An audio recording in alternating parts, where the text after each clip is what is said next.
विधानसभा चुनाव से जुड़ी बड़ी खबर आपको बताएं।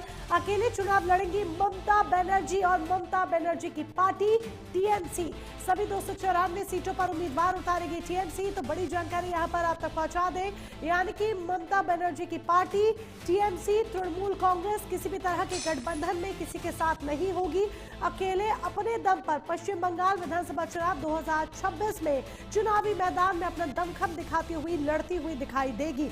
तो ममता बनर्जी ने ऐलान कर दिया है कि अकेले चुनाव लड़ेंगी, उनकी पार्टी अकेले चुनाव लड़ेगी।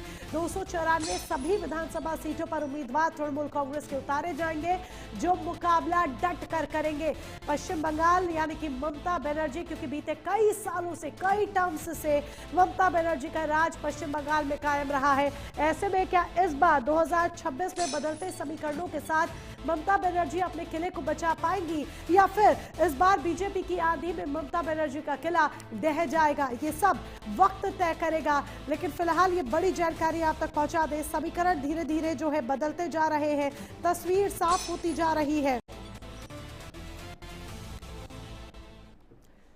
नदुम्बरा डिस्ट्रिक्ट पुलिस ने बिना हेलमेट टू व्हीलर चलाने वालों पर सख्त कार्रवाई शुरू कर दी है। इस अभियान का उद्देश्य सड़क दुर्घटनाओं में इस तरह की गंभीर चोटों और जानमाल के नुकसान को रोकना है। नियम तोड़ने पर तुरंत ई चालान और जुर्माना लगाया जाएगा, जबकि बार बार उल्लंघन करने वालों पर कानूनी कार्रवाई होगी।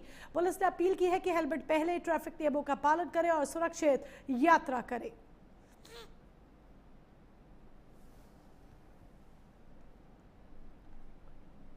गौ संस्कृति, गौ संरक्षण और भारतीय परंपरा के महत्व को बड़े पर्दे पर लाने वाली फिल्म गौदान को लेकर विश्व हिंदू परिषद के अंतर्राष्ट्रीय अध्यक्ष आलोक कुमार ने बड़ा बयान दिया है। लखनऊ में आयोजित कार्यक्रम में उन्होंने कहा कि इस फिल्म के रिलीज का इंतजार था, जो कि 6 फरवरी को देश भर में रिलीज हो रही है। इसका ट्रेलर और पोस्टर पहले ही दर्शकों के बीच सकारात्मक चर्चा का विषय बन चुका है। आलोक कुमार ने कहा कि महात्मा गांधी गौरक्षा को स्वराज से भी अधिक महत्वपूर्ण मानते थे और स्वयं गाय की सेवा करते थे। उन्होंने 7 नवंबर 1966 की ऐतिहासिक घटना का उल्लेख करते हुए कहा कि संसद भवन के बाहर गौरक्षा की मांग को लेकर शांतिपूर्ण प्रदर्शन कर रहे साधुओं और गौ प्रेमियों पर लाठीचार्ज और गोलीबारी की गई, लेकिन आज तक देश में संपूर्ण गौरक्षा कानून लागू नहीं हो सका। उन्होंने ये भी कहा कि गौरक्षा आज भी राज्यों का विषय होने के कारण कई राज्यों में गौ हत्या पर प्रतिबंध नहीं है, जो कि दुर्भाग्यपूर्ण है।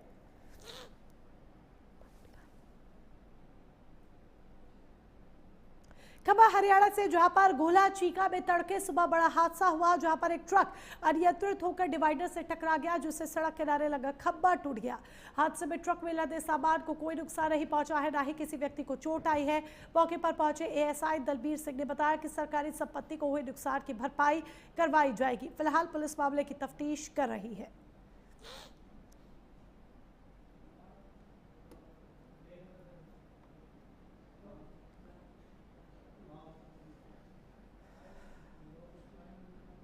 खबर बोकारो से है, जहां पर लापता महिला